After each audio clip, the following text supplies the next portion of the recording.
चलिए, उपचुनाव की तारीखों के ऐलान के बाद अब तैयारियां चल पड़ी है। तमाम राजनीतिक दल अपने अपनी ओर से जुटे हुए जमीन पर अपनी पकड़ बनाने के लिए केदारनाथ में होने जा रहे उपचुनाव को लेकर इस वक्त की अपडेट आपको बता रहे हैं।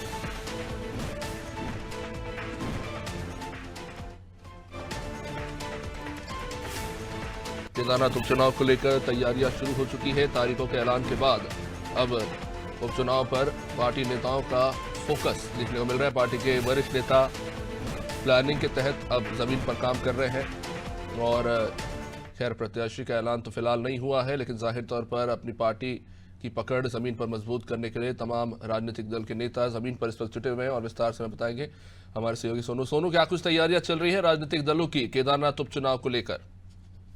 देखिए, अभी चुनाव की तिथि घोषित हुई है और तिथि घोषित होने के बाद अब एक तरफ जहां जिन दोनों राष्ट्रीय राजनीतिक दलों के प्रत्याशियों का मुकाबला होने जा रहा है, उनकी एक्सरसाइज शुरू हो गई है। अभिषेक, जो पार्टी के वरिष्ठ नेता हैं उनको जिम्मेदारी दी जाने का सिलसिला भी शुरू हो गया है। इसके साथ साथ जो सत्ताधारी पार्टी है बीजेपी, उसने पूरी रणनीति अपनी लगभग लगभग तैयार कर ली है। पार्टी ने प्रदेश स्तर पर जो प्रत्याशी है, उन प्रत्याशियों के नाम का पैनल जो है केंद्रीय पार्लियामेंट्री बोर्ड को भेज दिया है। अब देखना होगा किस नाम पर मोहर लगेगी। इसके अलावा अगर हम कांग्रेस की बात करें, कांग्रेस का सर्वे हो चुका है।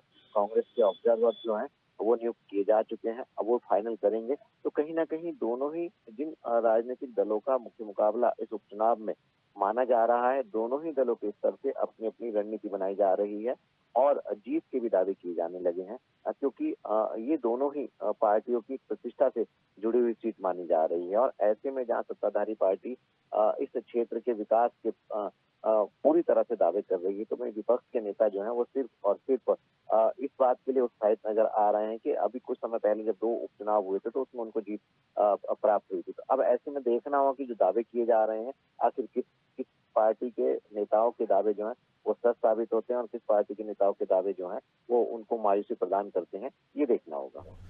निश्चित रूप से सोनू, इस उपचुनाव में काफी सारे मुद्दे हैं जिसको लेकर राजनीतिक दल जो है जुटे हुए हैं जनता को अपने पक्ष में लाने के लिए, लेकिन किनके दावे मजबूत है ये तो खैर जनता ही तय करेगी। सोनू, आप बन रही है हमारे साथ।